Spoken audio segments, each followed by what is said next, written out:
much for being with us today.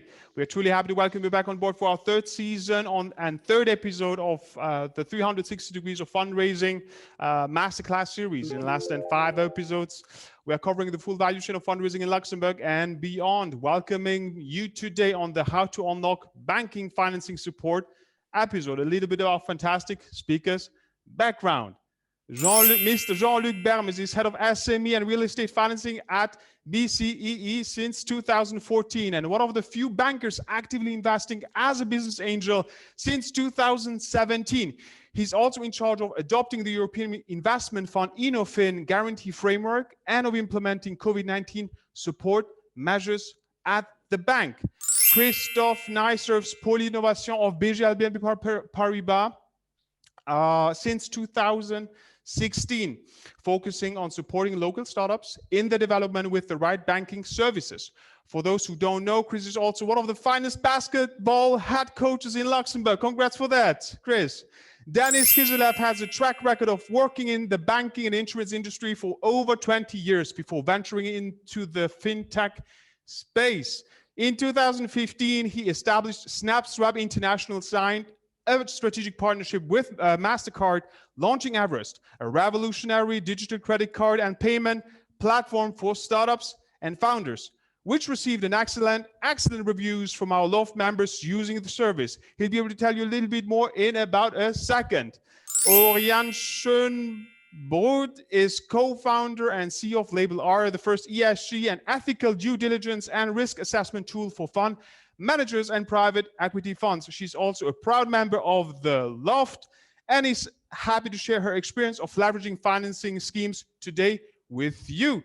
Mr. Nicolas Van Big is a company management specialist. During the last 20 years, Nicolas has founded companies in the space of digital marketing, intellectual property, healthcare, and cosmetics in Europe and Asia, leveraging long-term banking loans and schemes successfully over that period of time. Of course, on the moderator side, we have my dear colleague, Alex Van head of partnerships and ecosystem development at the Loft. Prior to joining Loft, Alex was a marketing teaching associate at the University of Quebec in Montreal and a serial entrepreneur, creating companies in the space of e-commerce and alike. At Loft, Alex used to travel the world, connecting fintech entrepreneurs with the local ecosystem, and has been a master of ceremony, interviewing thought leaders from all walks of life. Ladies and gentlemen, Alex, the screen is yours. Thank you, Anthony. Thank you. Great introduction to the boxing match of today. Welcome, everybody. Thank you for joining this masterclass on funding. And it was a bit surprising for most of our entrepreneurs when we say in our series of funding, we're going to run with business angel, with VCs, with government and alternative funding. When we put the banking, most of them were quite skeptic. Say, Alex, I mean, it's so difficult to get a bank account. Imagine getting a loan from a bank. But on the other side, we have our funding partners like Sperkes, like BGL, BNP Paribas, who say, Alex, we have so many solutions and funding schemes for startups and SMEs.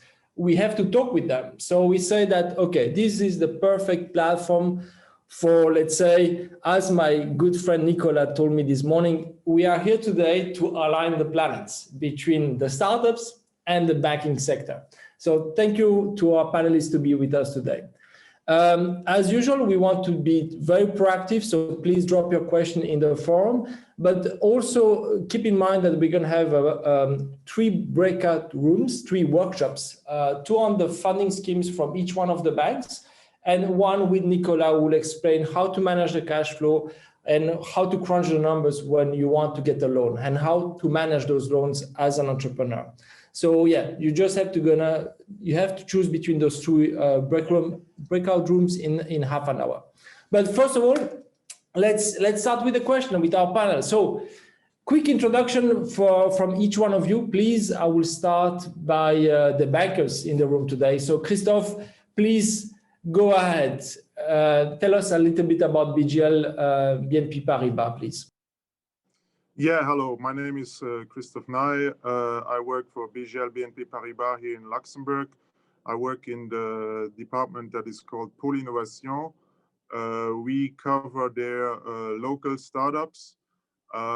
It's a department that has been created in 2016 following an initiative of the BNP Paribas Group that wanted to be more present in terms of banking relationship with startups. So these kind of teams exist in different countries for the group. And as I said, this was created in 2016 in Luxembourg. The focus is on startups that are based in Luxembourg. And the idea is to cover them from the start till the exit. And having the same relationship manager that is working with the startup from the creation till, in the best case, an IPO, for example. We offer just like classical banking products, like bank accounts, credit cards, online banking. And we have also different financing solutions that we can offer to startups and that we can work with startups. And yeah, we're going to go a little bit more into detail about that today. Perfect. Thank you, Chris. Jean-Luc, please. Okay. Well, what is Sparkes? Okay, well, I introduce myself first. Well, my name is Jean-Luc Burmers. As Anthony told you before, I'm a team manager at Sparkes and responsible for the SME and real estate financing. And one special focus is also put on startup financing. Well, for us, startup financing is, it is more tricky. It's trickier than financing a classical SME. That's true. And everyone who has already applied for a loan knows how complicated it is. I can't say that it is easy, but that's why we also have a team that is specialized in financing startups. And usually, well, we can talk about that later on, but a good preparation of a startup file can help a lot. So basically, yeah, we'll discuss about that in 2 minutes.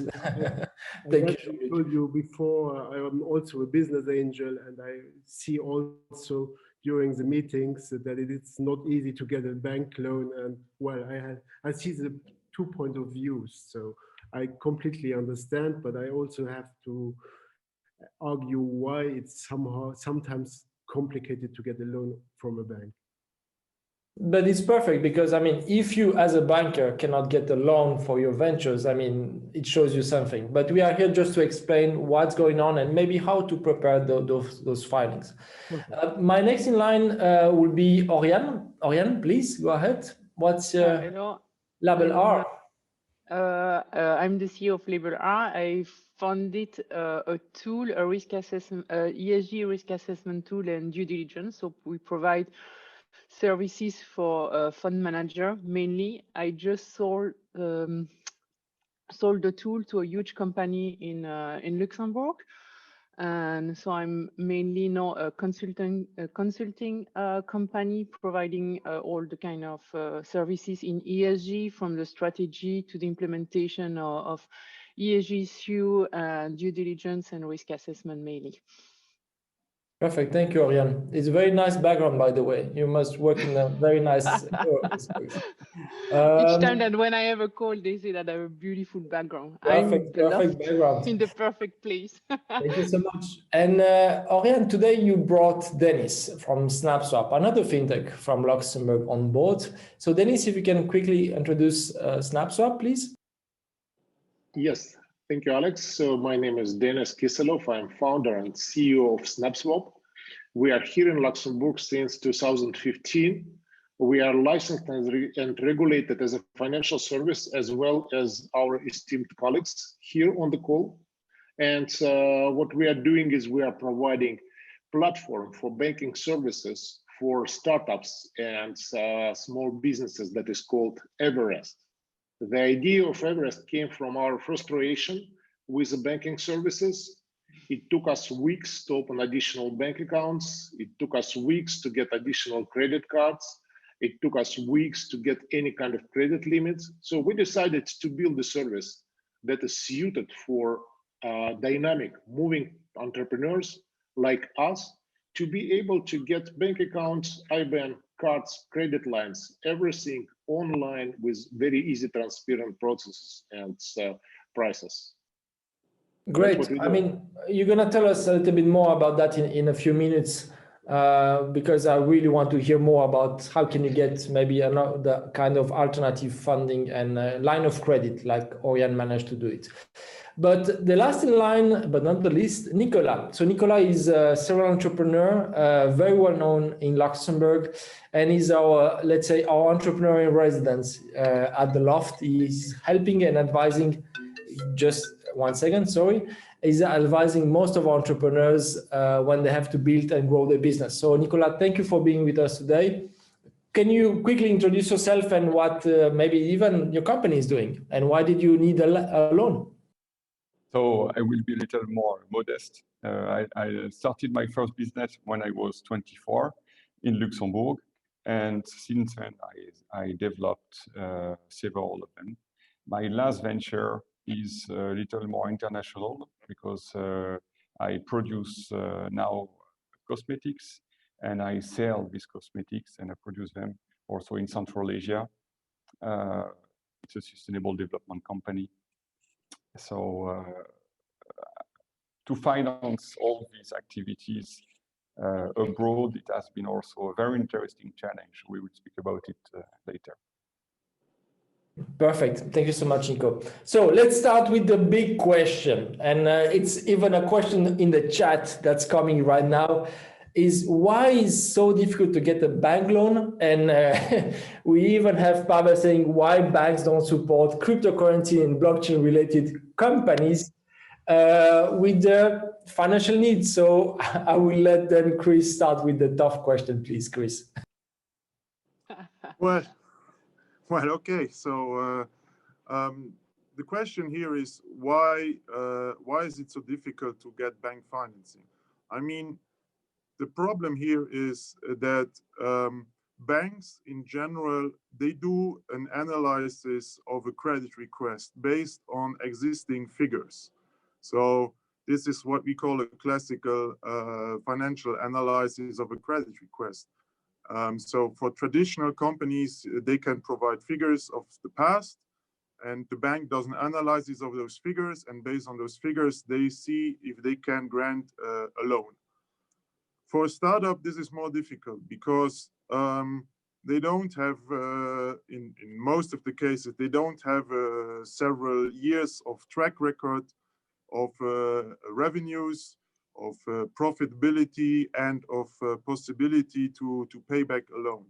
So for a startup, we have to go through other criteria. We can have a forecast that is analyzed.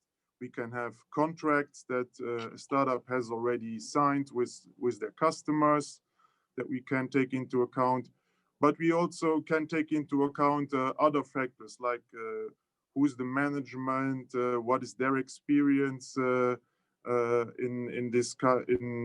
their business, and do they have a track record of previous successful entrepreneurships? These are the kind of factors that we take into account. But then these are factors that we analyze. However, and I don't think Spurkis has a different opinion on this, but I can let Jean-Luc explain that later on. For the bank, the loan of a startup is not the ideal solution because in our opinion, a startup should be funded based on equity from investor investments. The bank can come into the play when the startup has a certain maturity already, but the bank will not finance, for example, the development of a new product, because that is a risk, that is a shareholder risk, and not a banking risk. I mean, we as a bank, we manage the money of the let's say the people who save their money with us, who bring their money to our bank, and they want that money to be managed, but we don't have a risk, or an open risk approach to say, okay, we will give a loan to startup because we think they are great, but so far they have no track record, they have no clients, they have nothing, so we cannot give them a loan. Thank you, Chris. Very interesting thought. It reminds me, let's say, in the 16th century when the banking sector really exploded in Venice and Florence and Milan. And one of the first, jobs of the banker is taking the money and also providing this money to explorers, to send boats all over the world and finance that. So they were quite good risk takers. It was measure risks, but it was also part of the banking history to take risk. But it's a very interesting thought. And I will come back with Nicolas to say, when does it make sense to take a loan instead of raising equity? In 1 second. Please, Jean-Luc, can you add something? Well, I can say what Christophe said before is completely also good for Spurkis. What is really important is that we don't finance the development of a new startup. What we finance for a startup is, for instance, if you need a short-term cash, if you have a short-term cash problem, if you need capital for a quick time-sensitive market opportunity, but it should be something short notice. If you need to pre-finance, for instance, state aids, if you need to buy something tangible, like a company car, like new production equipment, that's where a bank can help startups. But as Christophe said before, well, the largest problem for a bank is that there is no track records of financial figures, and that we have to concentrate us on the cash flow projections in the coming months and years. That's basically where we have to take our decision. And the other thing is, if we are talking about a classic company, everyone knows what they do. But if you are talking about fintech, legal tech, insurance tech, blockchain, honestly, there are only a few guys in the bank that understand what you are talking about. And you have to explain it in simple terms that we understand it. Because, okay, we have a team that understands a little bit about it. They are also working in our business innovation office. And if we have a loan application of a fintech, we ask their opinion. It's a very good hint. So both of you and Christophe, you say, okay, first of all, make your business case very understandable by the bankers, but also provide some key figures, not just like maybe some kind of projection that will never happen, but also speak about the team and how solid the core of the team is. Very interesting. Coming back to what both of you said, Nicolas, when does it make sense to take a loan instead of running for private for equity or private money? Loans are more dedicated to buy raw materials, machinery, equipment, like Jean-Luc said. Clearly for startups, it's much efficient to issue a private bonds or to sell equity.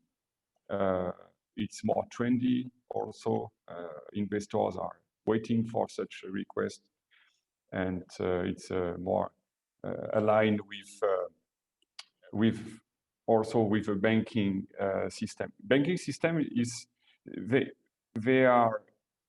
You need to when you sell your product to someone, you try to understand what is his needs. For a bank, it's the same. Usually, I hear a lot of people saying that, oh, I have been to the bank, they even don't open a bank account, which is true because I had the experience also. But you need to understand what are their interests, what are their obligations, and then you align your speech to the banker. It's not the same speech you have with your business angel. Business angel, you sell risk, you sell high potential, and the business angel can lose everything, but he can make multiply 100 times his money also if it works. Banking is not the issue, especially in Europe. When you imagine you ask a loan, and you ask, they will give you a loan with a 2% interest. How much they make every month on this risk? It's almost nothing. Nothing. So what you say, it's they take the risk, but they're not real return on investment for the bank. That's what you mean. Absolutely. So that's why the loans are not very interesting for the banks also for to finance stuff. But it might be cases when you need a small loan or a credit line, and it's coming back to you, Oriane. Tell us a little bit about your story. What did you need that money for? Actually, yes, I think that's what was said is totally true. And for startups, traditional banks are not, I think, appropriate to get funding. And Olivier said also, I think the best way for a startup to get financing is going through a business angel and VC and investors. I think also that's a bit quicker. It's really tough actually either way. So getting financing, I think that we should come to the basic. Getting finance, simply finance, not getting from a bank or an investor is really tricky. And you need time, and I think that the project should be really tangible for any investors and either a bank or a business angel. So what I should say about, I have no wrong experience with traditional bank because I think that's not really their job, as they say, to finance early stage startup. What I should say from my experience with bank, I think that they are disruptive. They're in a form of disruption for the moment with bank like Everest. So we all know this bank for this personal bank as yes, Revolut and N26, and as private people, most of us now are using this kind of bank for our personal account. And now we have competitors coming on the market for startups and SME, and you can open a bank account in 5 minutes. So, and then you get the credit lines in 2 minutes time. And I remember, and it was none of the bank present today, but the first company that I had in Luxembourg, when I wanted to get a credit card, they sent me like 100 pages of documentation to fill in. And I should put a deposit of 10,000. So, and as a startup, it's impossible either to, and both, it's really struggling to put a deposit as a startup and to fill in all this documentation. And you go and yes, and with yes, digital bank as Everest, they come on the market, you can open it, they give you a credit lines in 2 minutes time, and it's small credit line. I think they take a risk, yes, but it's a manageable risk. And I don't know, Denise will talk about that. So let Denise explain. Denise, tell us, how did you manage to give the risk when the traditional banks don't want to take it? Look, for us, we have 3 principles in our operation, in our services. It's speed, simplicity, and transparency. First of all, we work with people who want to move fast, who cannot wait weeks for getting response whether someone is opening the account or not. So in our case, we build the system with speed in mind to make the decisions fast based on the information that is available. The second pillar is the transparency. We want to be fully transparent with our clients. We do not provide credit line to everyone. We are very selective. We have our own underwriting policies, but we give the decision very fast, yes or no, and how much is the limit, and what you can do. What's the average credit line you're providing, Denise? So our target is provide credit line for daily expenses. That's the first product that we put on the market. And the standard level is either 2,000 per month or 5,000 per month. We can go above it with a special decision, but those are the standard credit lines that our clients are getting. That's good enough to finance your ongoing expenses, and then you can repay it 5 days after the end of the month, or you can even extend the repayment for up to 45 days. So we are talking about short-term financing of your working capital. Very interesting. How do you manage to assess, I mean, the risk, if I may say? I don't know if it's a secret recipe. I mean, there are certain procedures that everyone in the financial industry implements to assess the risks. And those procedures are in line with the level of risk you are taking. If you are giving 1 million loan for 2 years, and then after 2 years, you have to see if there is someone to repay, it's one risk. If you are giving a credit line and you see turnover every day, every month of the company, it's a different type of risks. So we have automated scoring procedures that allows us to rely on the information that we obtain about the company from company itself and also from public sources. We do a lot of data mining. We do a lot of sources digging that allow us to build a profile without actually asking entrepreneur to answer hundreds of questions and provide pages of documents. We get everything we need to know, and then we have automated processes that allow us to make fast and reliable decisions. A quick question, and it's more from my own curiosity. What's your business model, Denis? Our business model is quite interesting. It is based on the credit cards. So when someone is using Everest card to pay for something, we receive a small fraction of this transaction that is called interchange fee. So in fact, our revenue comes from the merchants who are accepting the cards, not from our clients. That's why we can make our service very cheap, very inexpensive for our clients. It's just 20 euro per month, and you get up to 5 credit cards for your team, and you can order more for some additional money. Very interesting. I'm coming back to the bankers.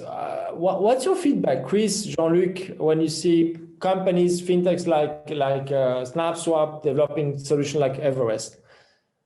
It's good for the market, I guess, honestly, because we have to change from a traditional bank to be more digital, and a lot of work is done internally to improve our processes. So we have digital onboarding will be something that will come to every traditional bank. Every traditional bank is working on it.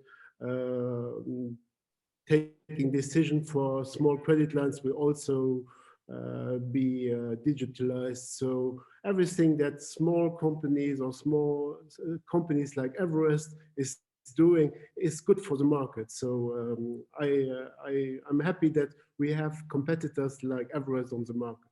So Denis, you are welcome. Chris? Yeah, I think one thing that has to be considered here is that Sparkcase or BGL, we are a bank that can offer a multitude of services to a multitude of different clients.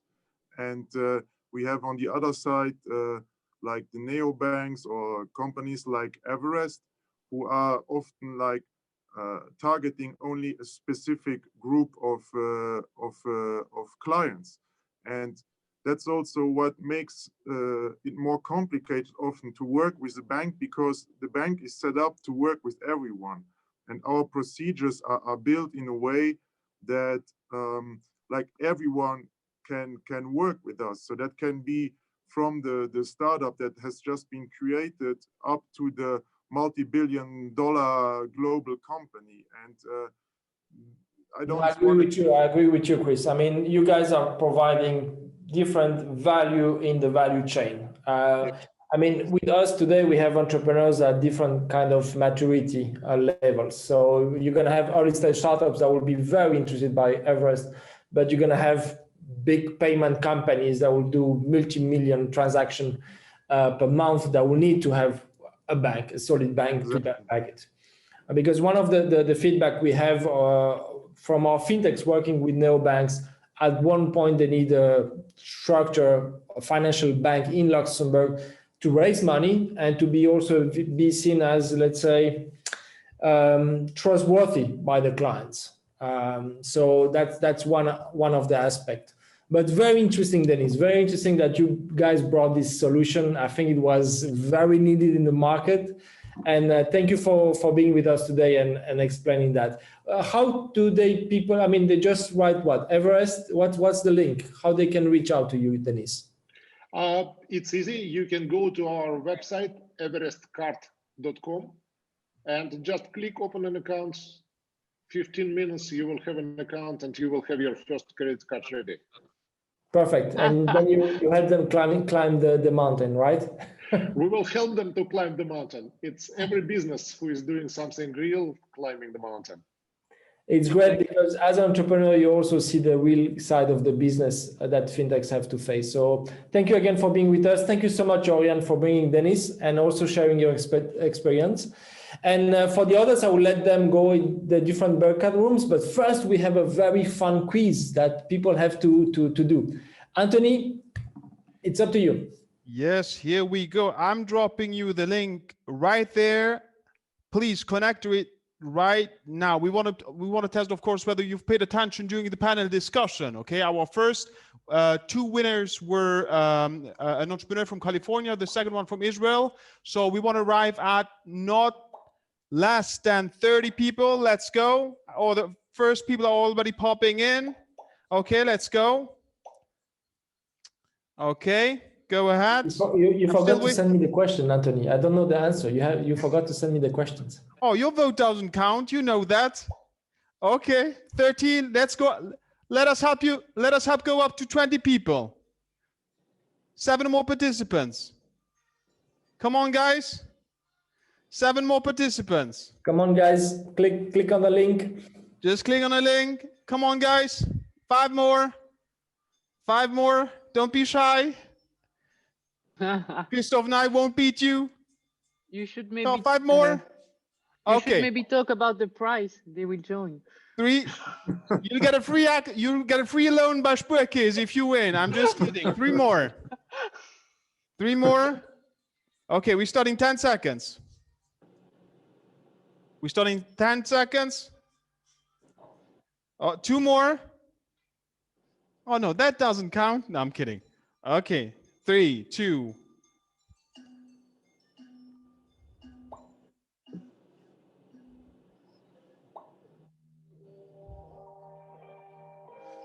Okay, let's go. You got 3 minutes.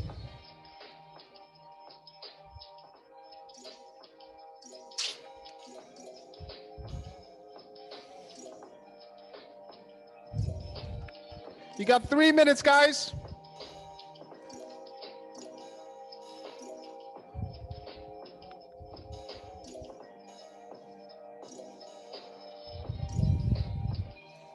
Two minutes 40.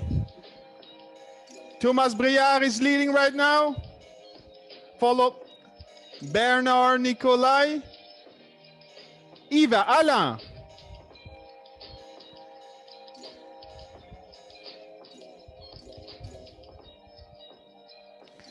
Bernard Nicolai is leading, followed by Eva and Alain.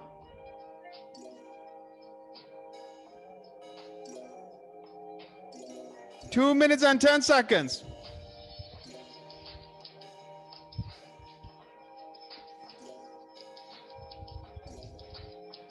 Alain is leading, followed by Bernard and Eva. Thomas Briard back on the 3rd place.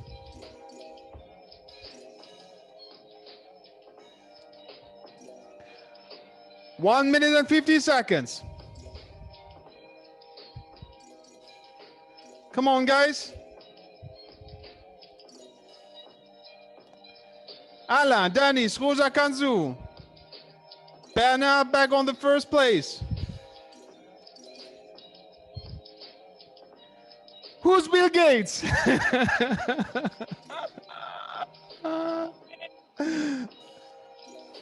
1 minute and 20 seconds. 1 minute and 10 seconds.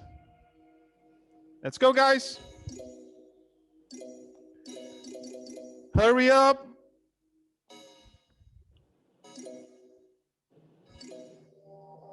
Hurry up. 50 seconds.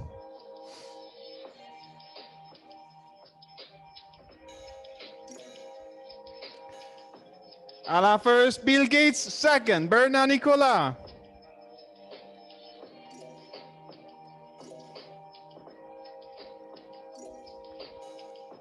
$20 seconds. Come on, guys, hurry up. Get whatever you can get. 10 seconds. 10 seconds and we'll have a winner. 5, 4, 3, 2, 1.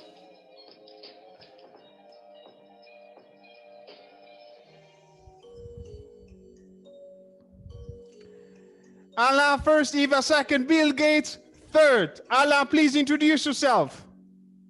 Go, Alain. Alain, Hello? please. Yes, Hi, you my name is. can on-screen yourself. Hello, my name is Alan Hennebury. Can you hear me? Yes, let's go. 30 seconds.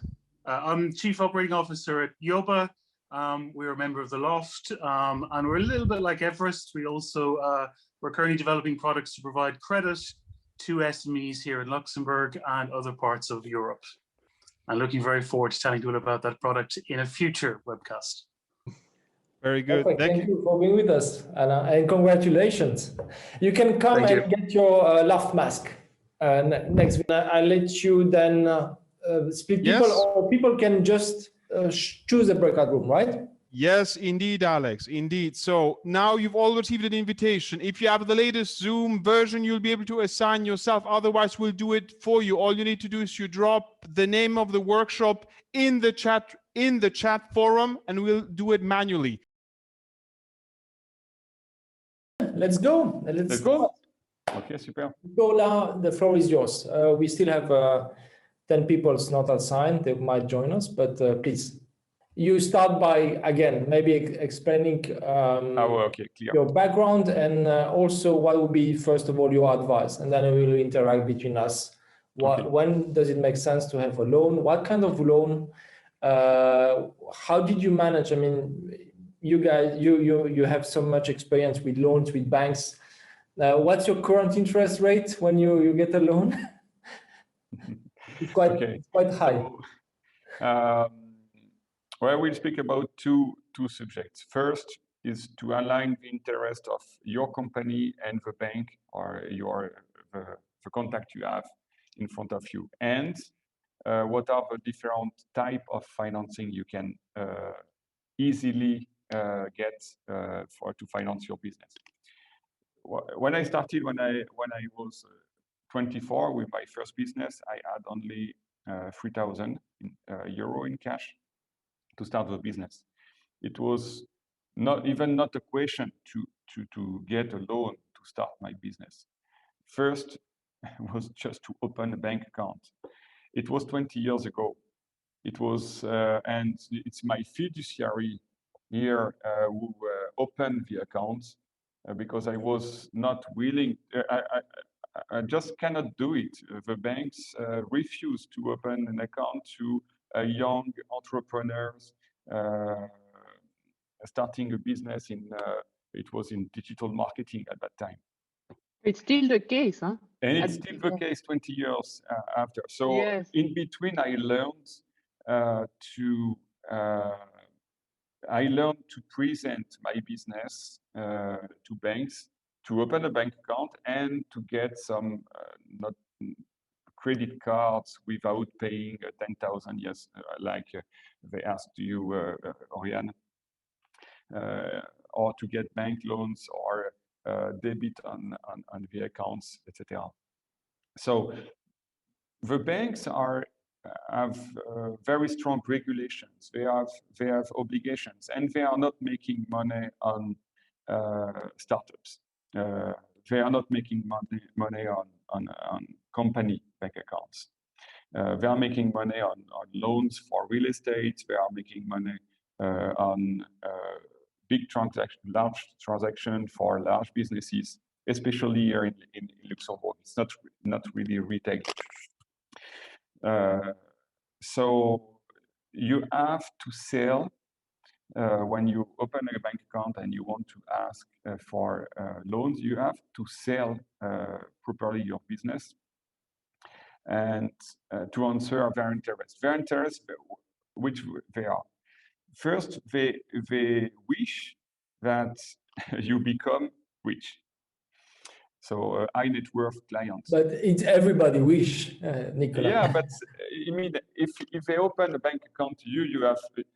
If you start to say that I'm in a cryptocurrency and I'm doing this fantastic technology which will change the world, it's lost. It's a loss of time. You sell it to a business angel, but not to a banker. They are considering the young generation as the future and future high net worth individuals. So sell your company as in your venture, your business, as a potential big player in the future. So in the future, they could make money with your account. Second point is that in banking, they are searching for innovations. And perhaps they could be interested even in buying your service or investing in your company. So it's also a good way to introduce your business when you want to just open a bank account or to get a loan, is to show that you are innovative and you could be useful for the bank. Third point I identified for how to catch the attention with bankers is to speak about sustainable development. If you are a sustainable development company, that could be also part of their internal policies, internal objectives, and then it will be much easier to develop a partnership or to have a strong ties with them.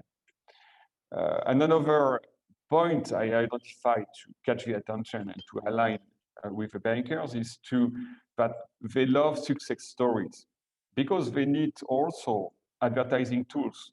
They need also to say something that they have helped someone to succeed.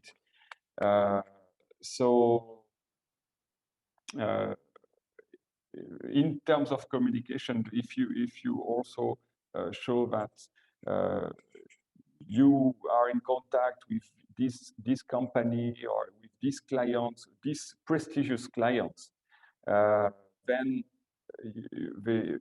you will start to be appealing to them. And also, opening a bank account, when you open a bank account, you show some numbers. It's like for investors. If you show very optimistic numbers and very high numbers, like I will be $1 billion company within the next X years, it will be difficult to catch their trust, to get their trust, to acquire their trust. So don't make too much promise compared to angel investors. Don't oversell the company. Sell your first clients, get your first investor on board, and slowly send some positive messages to them, and then you will acquire trust. Because they are a partner, you need a bank account to run your company. So if you do too much, then it's not trust, it's distrust, and they will close your account. So you have to be very careful on what you say, how you present your business and your numbers. And then once you have acquired the trust and it's in line with their interest, then you can get a loan. And the loans are not given without guarantee. So don't expect that because you have acquired the trust, they will give you a loan like that. They need to cover their risk. That's part of their business model. You have a business model, they have a business model. You have to understand their business model to work with the bank. So the guarantee could come from European institutions, could come from investors who have cash that they can freeze from different ways. But one very important advice, because if you need a loan and you want a loan, don't give a personal guarantee, or avoid to give a personal guarantee, because if you lose your business for whatever reason, then you will be in the street, and the bank will be covered by your guarantee. So don't take two risks. Take only one risk at a time. At the time. Mm-hmm. Very, very important. What kind of guarantee? I mean, now that you are in the fast-moving consumer goods, you are an industrialist, I would say, captain of industry now, Nicolas. But you've been also in the digital world. We also had startups doing some kind of digital things. What kind of, I mean, guarantee can you provide? But you don't. You don't. Okay. Okay. What guarantee? And the guarantee, it's the portfolio of clients you have. If you have a subscription business model, it depends on your business model. If you are subscription-based business model, then you show that you have regular renewal of your contract, etc. But at the end, they need a guarantee. Even if you show good numbers, good profit, if you show good numbers, after 5 years, my bank, who opened a bank account when I started, after 5 years, they gave me a debit authorization, which was quite consequent. And it's better for them and for me. It was better than a loan, because with debit authorization, they can make more profit because the percentage are higher. So it's their interest. And they don't issue a loan. They don't need to cover it. It's much less paper. So one trick is this debit authorization. It's much easier than a loan for digital. And then for my industry, because I have a building, I have raw materials, I have machinery, then it's different. They can get a guarantee. I can provide as a guarantee the value of stock, the value of my building, and they assess the value of my building every 6 months to see that if it's in line with the loans I take. And also, as I said before, here in Luxembourg, they don't make much profit on the loan. It's 2%, 1% and a half. For my subsidiary in Uzbekistan, I get loans, local loans, to finance purchases and local development. But it's 12% in USD. So the bank is buying the USD at 4 or 5%, and they make 6% margin, 7% margin with a guarantee. So if I ask for $500,000, I need to provide a guarantee of $500,000 at least. Normally, it's if you have a building with value of $500,000, they give you half. So should we try to get the loan from abroad, where I mean, I'm from Romania, so interests are quite higher. Should I get there? They will not finance an activity abroad. Okay, it's going to be more. You finance. I have financial partners in Uzbekistan. I don't have financial partners in Europe for Uzbekistan. It's very simple. Usually, the banks so are let's say you get the loan, Nicolas, and then what? How do you manage the cash flow when you look at your charts, and I see you working with so many Excel sheets? What are the key indicators, the key KPIs you are really careful about regarding the loan and reimbursing I mean, 11%, it's quite a lot. For the loans, you always need to be able to comment dire pour les you always need to have a plan B to refinance the loans. So you get a loan for 12 months or 24 months. First, you need to pay the interest every month to the bank. So you need to make sure with your cash flow that you get the interest. And you always need to keep a plan B from the beginning. In 24 months, what do? I will be able to reimburse everything, or I need to find a solution. My security, I would say, the way I manage is always to find a plan B from the beginning. Okay, I have this amount in loans, fine, it's guaranteed by my building or whatever. Then I prepare already the refinancing of this loan to get lower loans and to get its extended time. Then you need to cover to be sure to cover the interest. So if I buy raw materials and I make 100% margin on my production, then I need to say, okay, I buy the raw materials in January. In March, I produce. In April, May, I'm paid. It's one cycle, and I make 100% margin. And then if I do 2 cycles like this in a year, then it's enough to cover my loan, even if it's at 12% interest. So in production, it's a little easier than with services, but with services, I had a digital marketing company before. You can also, if you have a subscription-based service, you can also calculate that you will generate enough margin to repay the capital and the interest in time. So having a subscription-based business model for a startup could be quite comforting for a bank to give you a loan, because they are sure that you're going to have a recurrency of revenues every month, right? No.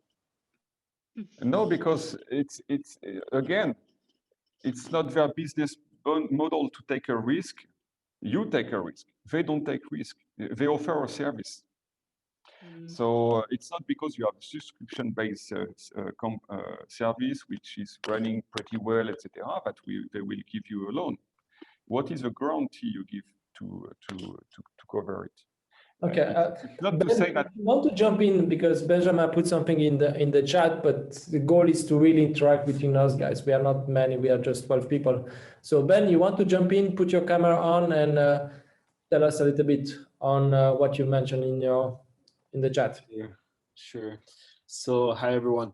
3 points. First was my reaction to the loans. I heard that you are referring to the 2%, so the bank's not making a lot of money, but in my understanding, banks borrowing already on their stage or on their level negative. So the total really that they are making as margin is a bit more than those 2%.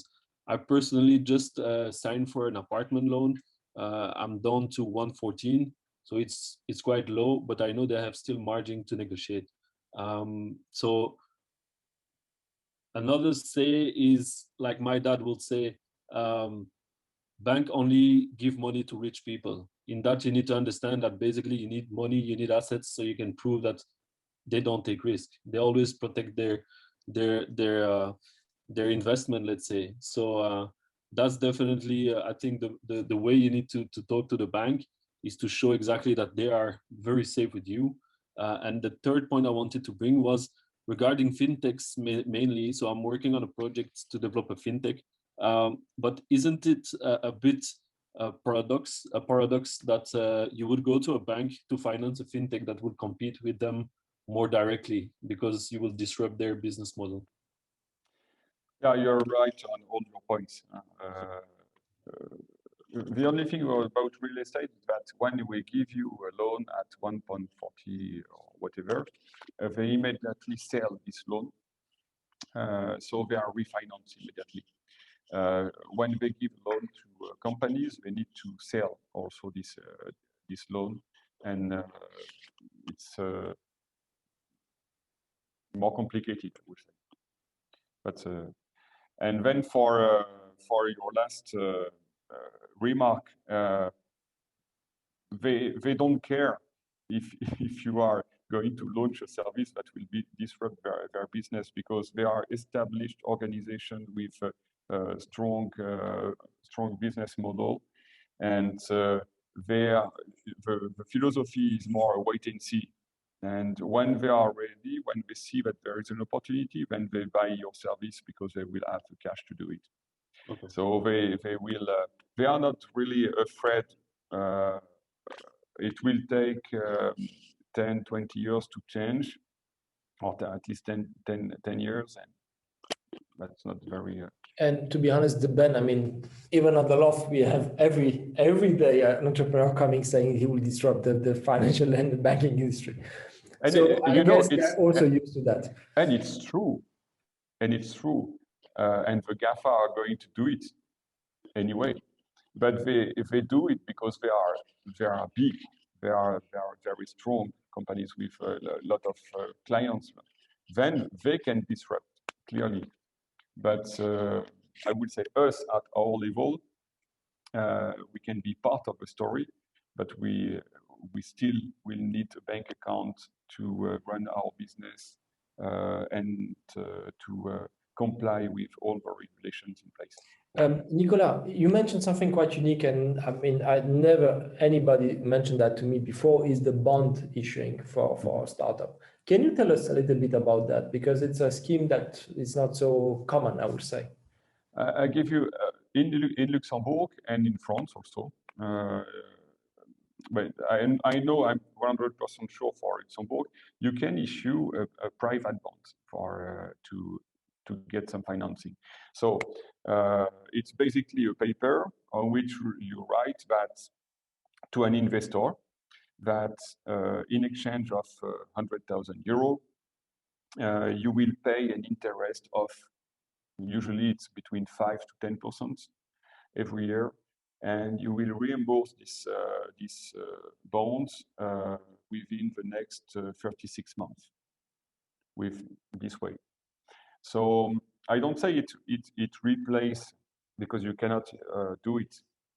It doesn't replace, it's not a banking service, but it's something you can do with your company in Luxembourg. Then you can make it in a way that it's convertible. So the investor who is taking this loan can convert this loan into shares of your company. And I did it this year. So last year, an investor came and invested 250,000 euro in my company, then with a private bond. And then this year he converted it because he thinks that the value of the company will grow, and he wanted to convert this loan with 10% interest into equity. And we did it with a notary in Luxembourg. It was pretty fast forward. So that's my question. How do you issue it? It's just a contract, and you go to the notary. It's a contract. The private bond doesn't require to go to the notary. It's a contract between the investor and you and the company. It has some limitations. You cannot advertise it. You cannot speak about it on LinkedIn. Hey, I'm issuing a bond. It's forbidden. Then you will become a bank. So it's only for professional investors and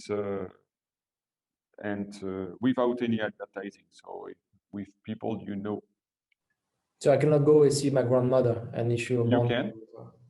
You can. Yes and no.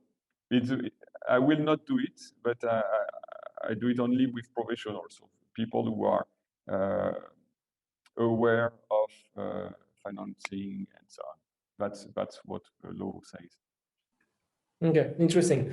Any question from the panel, the audience? I can see we have Petra, we have Oksana, and I'm pretty sure she's coming from my own country. Yes. No. Any question? Guys, don't be shy.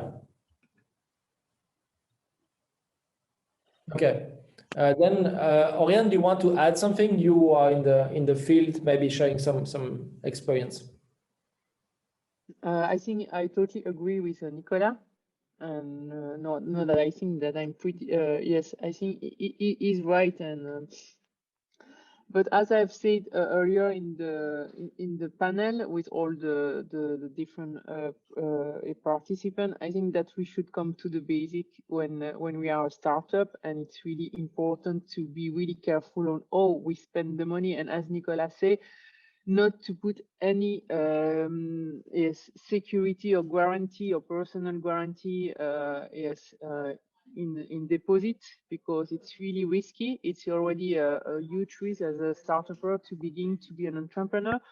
We never know also as a startup when we will succeed. And I think that it's a question that we should keep in mind and be really careful with the cash flow of what we have. Because it always takes, and I think that it's the most important thing that I would say, it always takes more time than we think. And I think that going also too early to an investor or too early to a bank or getting a loan can be really tricky, because I think that the business, we see that in any and Nicolas is a serial entrepreneur, and I'm sure he will support that. But yes, the business model evolves all the time, and before having the right business model for market takes time, and always longer than we think at the beginning. And why it's why, but and also being a startup, you cannot imagine the number of things that you can do without money. I think that the first most important thing as being a startup is having the right people around you, having a mentor, having people like the love, having like people surrounding you and supporting you that can bring a lot of experience, a lot of services, a lot of things for free. And you cannot imagine the number of things that you can do for free. And I think that's always good. But Oriane, I mean, Denis is not with us anymore, so you can be very honest and very transparent. What was the video will be on YouTube, but I mean, be transparent. What's the experience with Everest? I mean, is it that cool and that helpful for you? That's really cool. Yes, that's really cool. That's really useful. Each time that I open my BGL account on my smartphone, I need the token. So that's really tricky. You are traveling. Before the COVID, I was traveling a lot. And to go on the BGL business app, I need a token each time that I open the app. It's really frustrating that you can never check your account when you are not in front of your computer. And that makes me really nervous. It's really tricky to get a credit card when you are in a traditional bank. It took me 3 months to get even with a fiduciary. And I opened my account not 20 years ago, Nicolas, I opened it 2 years ago, and it took me 3 months to get the account. And you cannot get the authorization of the operational authorization in Luxembourg if you don't get an account. So having an account, it's not a formality, it's a necessity to manage a company. And with this kind of, and even the app, it's much easier. You can operationally, you can download your Excel sheet every month that you send directly to your a fiduciary. You can link every expense to the proof of expense. So yes, I have nothing to say. It's perfect. But you know, if you want to open a bank account here in Luxembourg, just say that you are a consultant and don't sell your high-tech projects or risky project. Just say that you are a consultant and you are in technology and you want to open a bank account, and basta. It's much easier. Yes, I know, but I was arriving in Luxembourg. I took a fiduciary and I was trusting them. And it took me 3 months, even trusting a fiduciary. And with Everest, it took me 15 minutes. They just asked for the status of the company and then for the ID card, and that was done in 15 minutes. And you can send up to 5 credit cards to your employees. So it's really easy to manage. Even for the fiduciary, it can access the account because then it's really complicated to all the authorization that you need for traditional bank. And here you just send the link to your fiduciary and they can open your account anytime they want. What's the management fee you have, Oriane? Sorry? What is the management fee you have? How much they charge you? For the moment, it's 0 thanks to the loft. Okay. Good. So this solution is really... No, it's every solutions to speed up the process is good to take. So if it's working, fine, that's fantastic. I have seen that Benjamin has written something about the cash flow. That Bill Gates was really afraid about it. Yeah, I watch a lot of Warren Buffett and also some of his friends, Bill Gates interviews. And indeed, in one of his very old interview, he was clearly saying that whenever Microsoft was really gaining into popularity, he was really afraid because he was starting to hire a lot of super intelligent people around him, and he had to make sure that he could pay them. And then he started to feel the responsibility of their life, making sure that they get their money so they can pay their family, they can sustain their family, etc. And he really wanted to be aware of all those risks of not being able to pay the people. So he was really cautious with risk, cash management and cash flow. And he mentioned something like 1 year of, I think it's R&D ahead of time. So he was sure that the book were already filled and the pipe was already in line for at least a year. That's the real problem of growing companies. When you grow your turnover, when you multiply your turnover per 2 every year, you need to employ people. You need to bigger spaces for employees, but not anymore, and you need cash to do it. This is really stressful. I spent some very difficult nights because of cash flow in all my companies. It was never like okay, I have a cash and I develop. No, if you multiply per 2 your turnover, you need to buy in advance, to employ before the payment of your clients. So that's cash management is very difficult to manage. Yes. Thank you, Nicolas. Thank you, Oriane. And thank you for everybody, Ben, for interacting with us. We're going to go into the main room, so we can leave the breakout room for the conclusion. Thank you so much.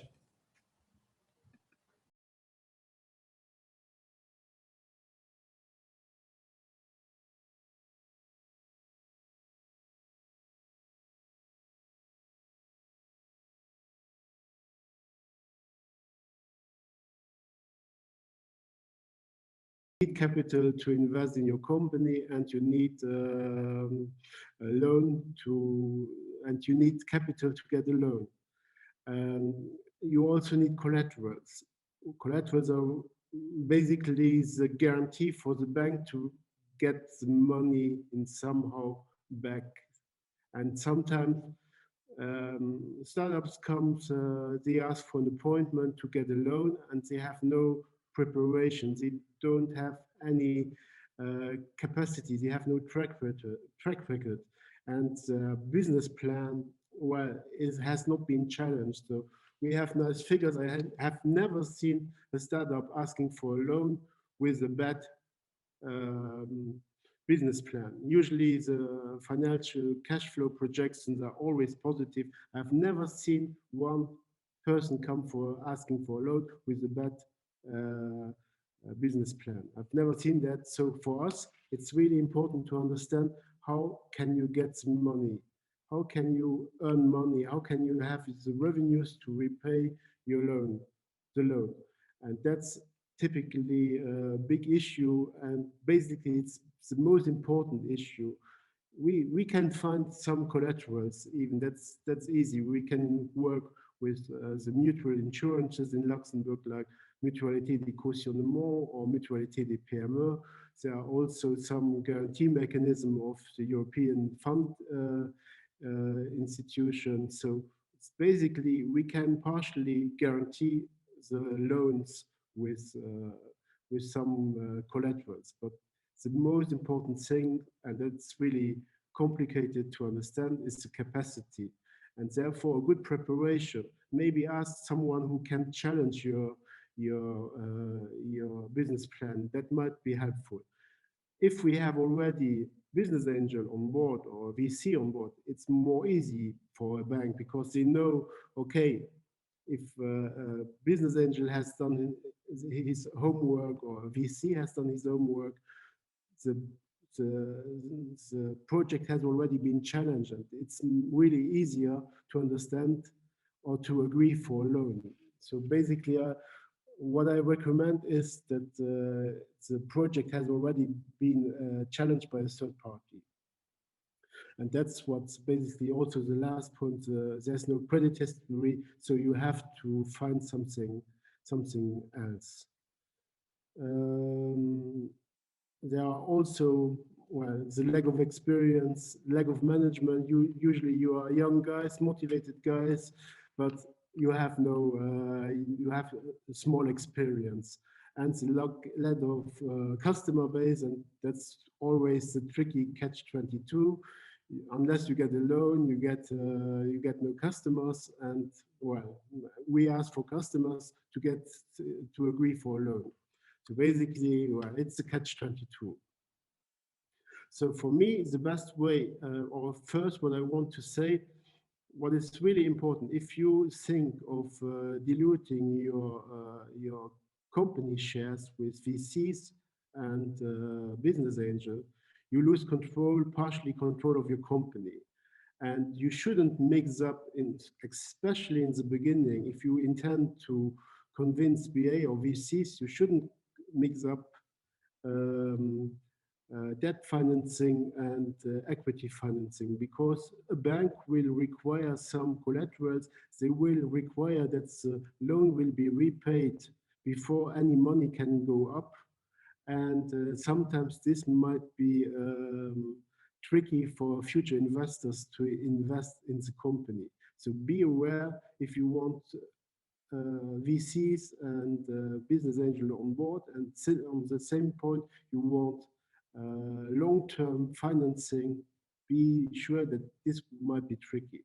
The bank should be there for short-term financing. Let's say for new equipment, let's say for new company cars, let's say for short-term credit lines for working capital. That's something where a bank should be there. They shouldn't be there to invest for your market, for a new market. That's not the purpose of a bank.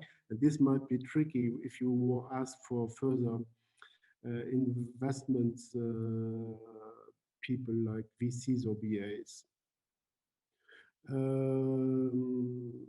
What if you take an appointment for requesting for a loan? Prepare yourself. Explain how you believe in your project. Explain what you are doing, because as I told you before, usually the guys who are working, who are requiring the loan for you, they are no expert in fintechs. They don't understand what big data is. They don't understand what you are doing. So you have to explain it in simple terms so that they really understand it. Explain how you can reimburse the loan. What are the projections of the cash flow? Explain how profitability can be generated. Demonstrate that your business plan is positive and that you have challenged it, and show that you have already experience and that you manage the company well. That's what we want to understand. And what is also important, if you ask for, okay, we talked about Everest before, well, Everest gives you a small term cash advance, well, 2,500 euros or 5,000 euros. In the beginning, it's something that can be really interesting, but in the end, if you really want to make really business, you need larger amounts, and therefore traditional banks are still really important. But if you ask for a loan, also contact Lux Innovation, also talk to the mutual insurances companies.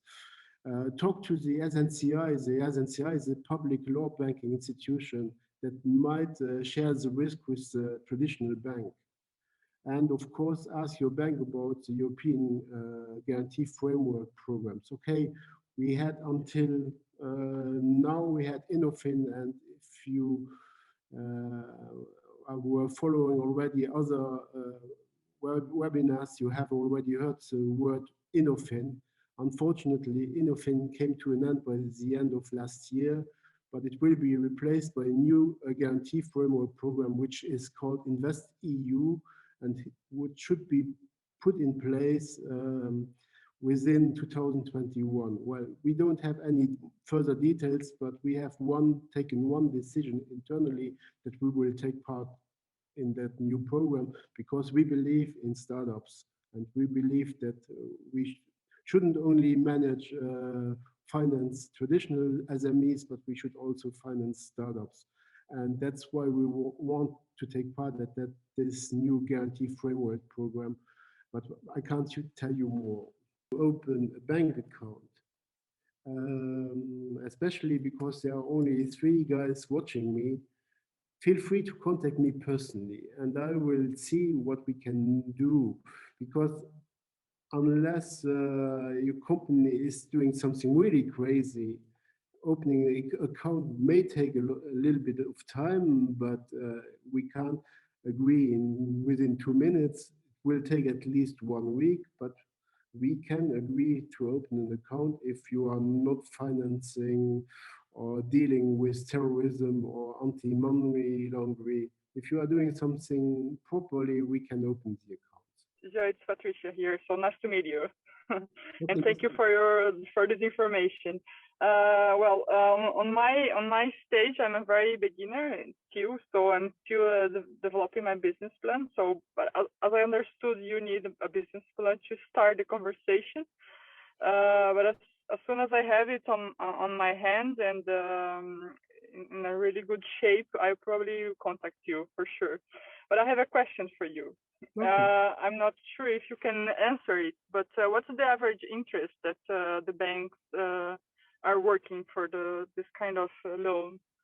Usually, to explain a little bit what we are doing with your business plan, we put it into a risk model, and we understand we want to calculate what is your internal rating. So depending on what you ask for, what is your request, what are the collaterals, we will put a rate on it. Let's say the worst rate that you can have is 5%. And if you have a good business model, you have maybe some collaterals, maybe we can work together with one of the mutual insurances, we can lower this rate to something.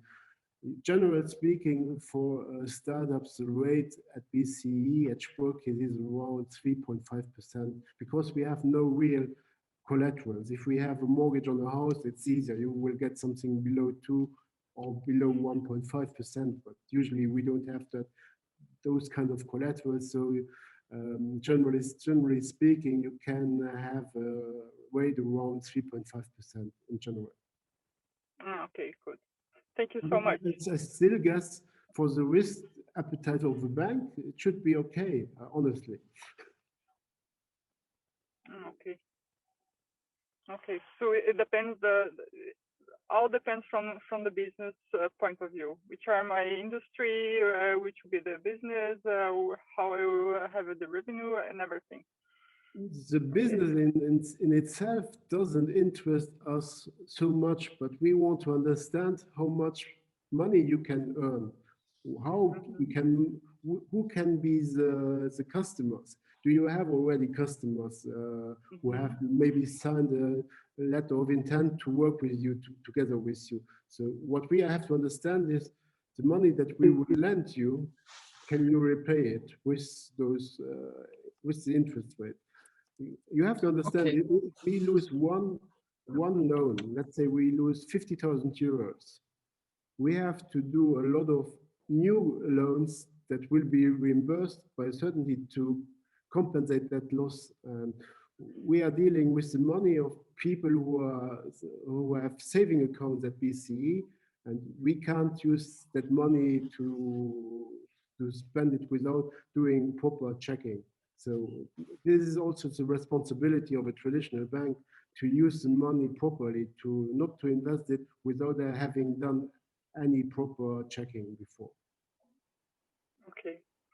So I need to be prepared. So much. You need to be prepared. What I recommend, well, we are also working with the guys of NUCO. NUCO is owned by the Chamber of From Lux Commerce. Innovation. And they help you to prepare your file for the banks. So maybe an appointment, and it's free of charge. Maybe they can help you how to prepare yourself to have a good application for a loan. Okay. Okay. Thank you for the advice. Okay. And thank you for the information. I'll let you for the next one. Thank you. Okay. Hello. Thank you so much for very interesting presentation, very detailed one, very good advices. We will try to contact you when we will be ready with the presentation business plan. We already have account opened in my name as a person in your bank. So the next step is launch the company and maybe to try to open account for the company with the bank, depending on the business model that we will have. I just have one short question. What is the best way to contact you when we are ready? Do you have, because what I can see on screen is only Jean-Luc. And okay, I haven't put on purposes, I haven't put my email on it, but if you check the website of BTE and you check corporate companies, professional companies, you will see, look at SMEs and you will see my picture and an email address. So you can contact me via email address, or I can tell you the email address. It's jl.burmese. So my first, the initial of my first name, .burmese @spurcase.lu. Spurcase with 2 E and 2 S in the end. Otherwise, it doesn't work. Thank you so much. And do you think that when I was approved by Spurcase as a client, I don't remember, maybe 3-4 years ago, does it help to open account for the company that I'm launching? Well, you need to open an account if you want to open an SA or an SARL, so a small limited company. You need to have an account because before you go to the notary. It's an SARLS, you don't need an account. However, well, we have, as I told you before, we have our free package for startups, for entrepreneurs, where we offer the first 12 months this package for free. And we also give a free limit without any collateral of 3,500 euros for banking guarantee or for the credit cards. So we take risk. It's a small risk, but it's without any collateral. So we don't like risk, but we have to take risk to be competitive. I understand. Thank you so much. It was very, very useful presentation. Thank you. Okay, pleasure to meet you virtually. Okay, thank you. Thank you. Thank you. Same for me. Thank you. Okay. Is there any other question? Otherwise, I will stop sharing my presentation and we will come back to our virtual room by the end. I see that there are still a few guys in the participants. If there is anyone who has a question, feel free to ask them. Otherwise, in 10 seconds, I will say thank you and goodbye. Thank you. Thank you. Thank you so much. Okay, thank you, Patricia. Thank you very much again. Thank you. Okay, thank you. Thank you for everyone. Okay, I think there's no further question. And many thanks for listening to me. Bye-bye. Bye-bye.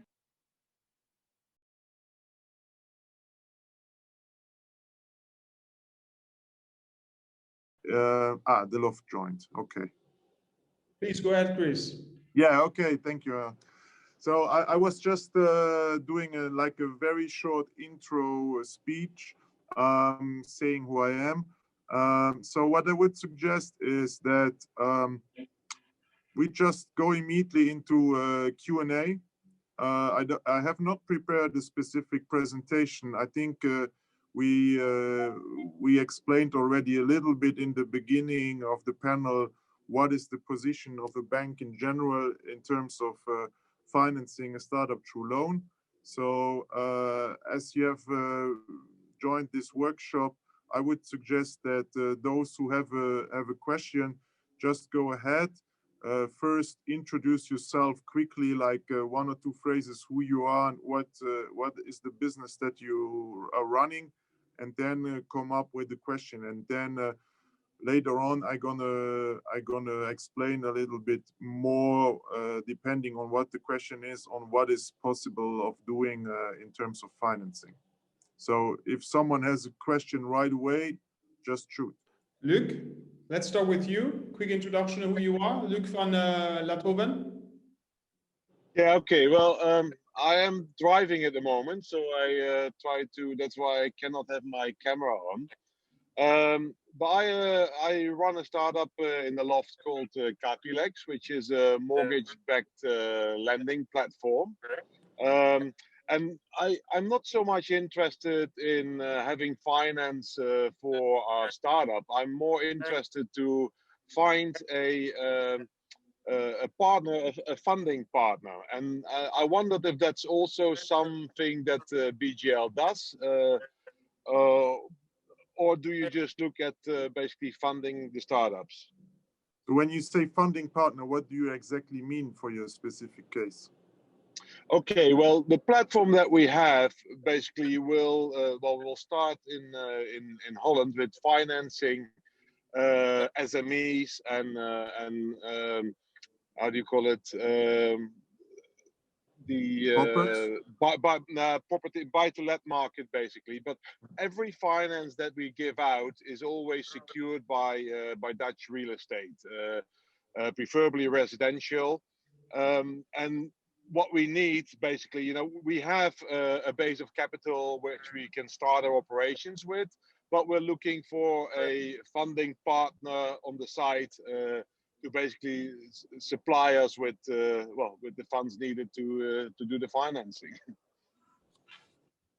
So basically, what you're looking for is you want to loan money out to potential customers. You have a customer base that you can tap into, and you also have the mortgages that you take as a backing of this financing, but you don't have the money to loan out. Is that a correct understanding? Yeah, what we have, that is simplified what the question is. We do have funds to loan out, but we're looking for a bigger base and a stronger partner of with funds. Yeah. I don't see. I mean, what would be here? The situation is, from what I'm understanding, is that you as a company, you would need to have money in your accounts or on your balance sheet that you can loan out, and you need to find somehow a way to get the necessary funds to loan out. For a traditional bank, they get the money through like deposits from their customers. And as you don't have deposits from your customers, you need to find an alternative way to get the necessary funds. Is that the correct way to describe? Yeah, in a nutshell, that's correct. Like, yeah, the possibilities for us are really to work together with family offices, high net worth individuals. But the other possibility would be, of course, to have a bank as a funding partner. Like, what we do, like, is there's several companies like us operational in the Dutch market. One is called Mogelijk, another one is called Nester. There's also one called Geld voor elkaar.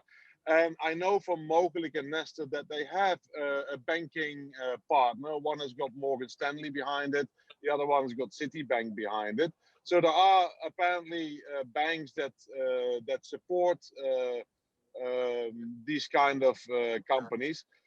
we ourselves are at the moment investigating what the best way is for us to tap into to fund sources. Of course, we do not have credit lines with the ECB like you've got.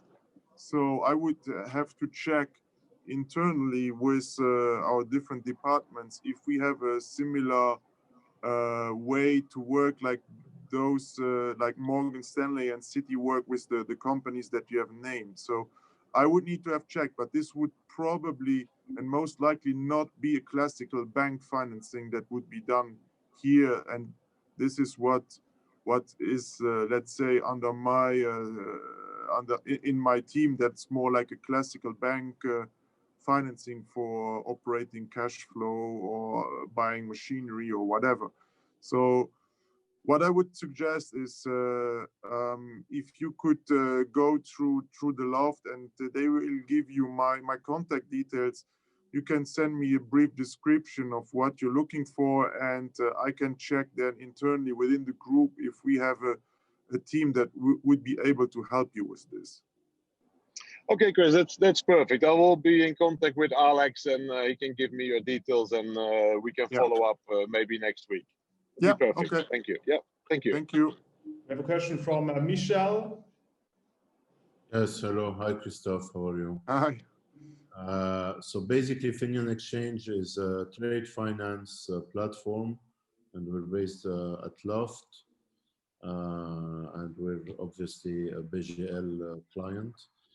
My question to you, Christophe, I recall early days of COVID, we had a series of webinars with the Ministry of Economy and Lux Innovation, and there was a program supported by the Luxembourg government to kind of have a bank guarantee to the banks, okay, that essentially can lend the startups. So in our situation as Finian Exchange, we are early stage on generating revenues.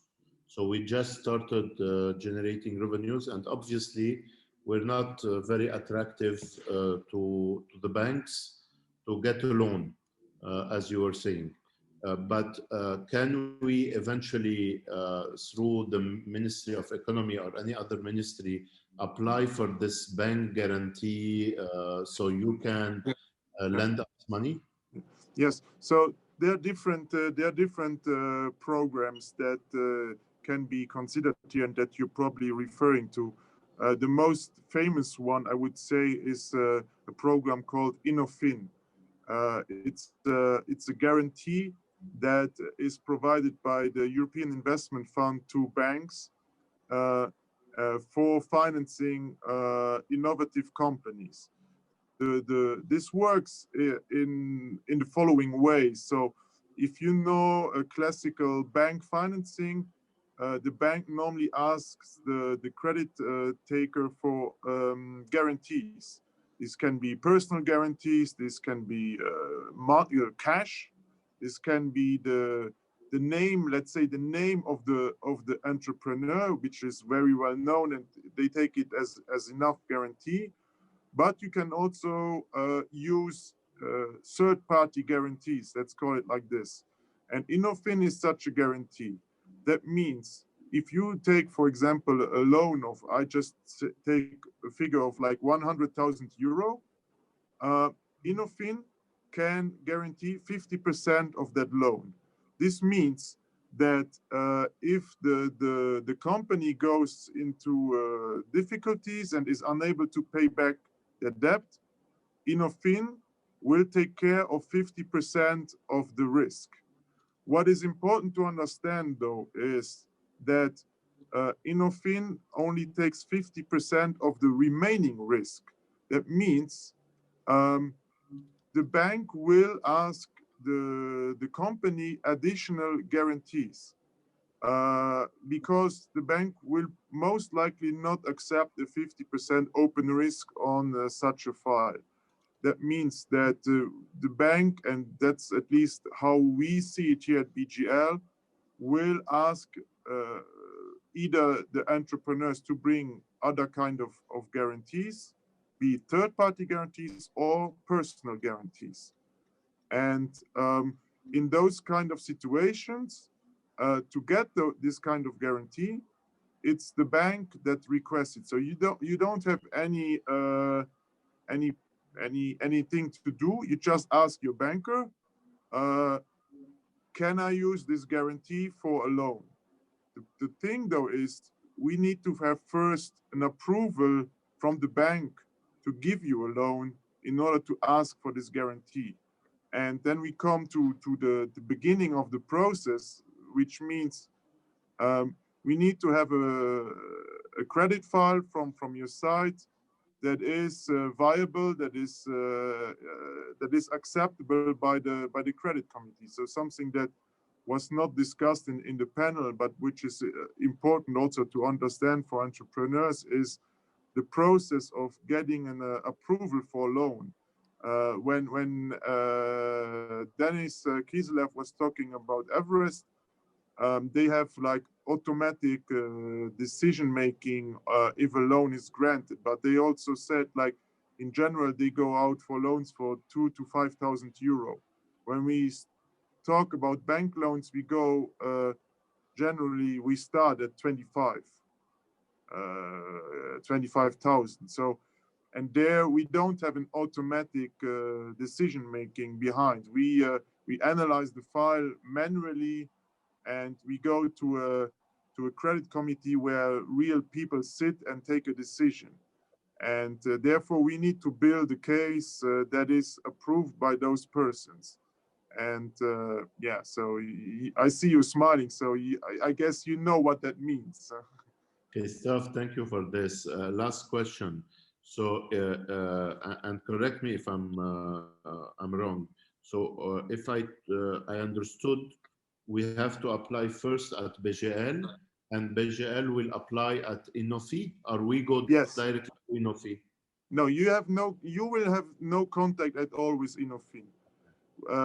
Innofin has signed agreements with different banks, and the bank have the full delegation to accept it or not, the guarantee. So what you would have to do is you build a credit file, and we can have a call privately,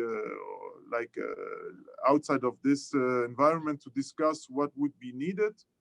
And yeah, or if you want, I can also explain a little bit more in detail how to build a good credit file here, if that's something that's also interesting to understand.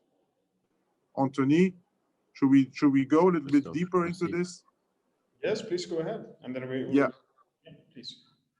So what is important to understand, and I tried to explain that before in the panel, is that for most of the startups, they don't have a financial track record of financial statements over the last 3, 4, 5 years. They are mostly in a phase where they are in a high growth environment, and they have like 2, 3 years of existence or even less, and they have been cash burn and not profitable. So if we just would base ourselves on existing financial statements, the answer would be no immediately.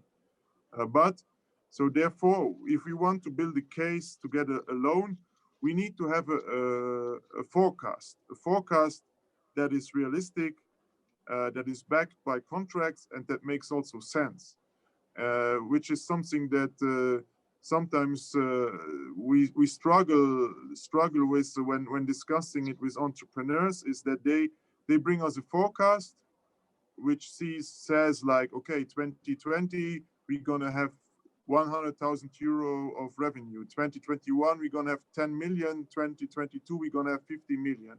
And when I ask them, okay, this is great, but why is this the case? Well, the answer then would be like, yeah, I'm going to sign this client, and I'm going to sign this client, and I'm going to sign this client. And if they sign, I'm going to have more leverage to get another client. And if I get all these clients, I will make 10 million of revenue.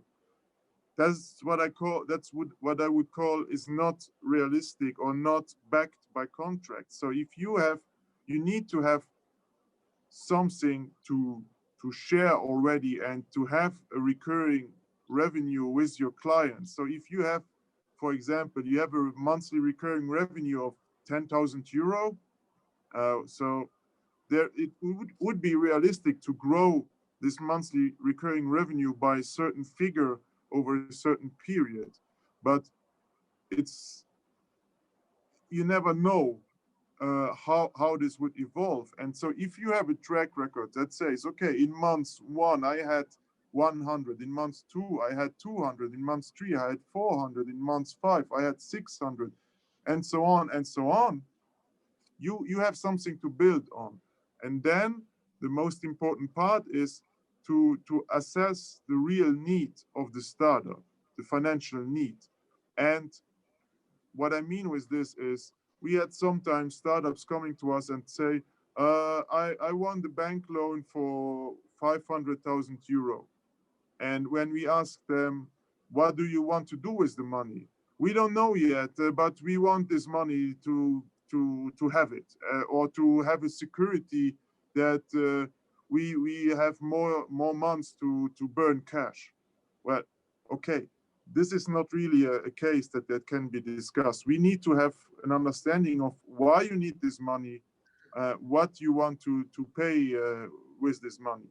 And then last part, and the most important for the bank, is how do you want to pay the money back? Because even if we have all kind of guarantees, we still talk about the loan, and the loan means you have to pay back your money. So you have also in your forecast to elaborate what is your repayment capacity, how you can repay the money that you have loaned from the bank.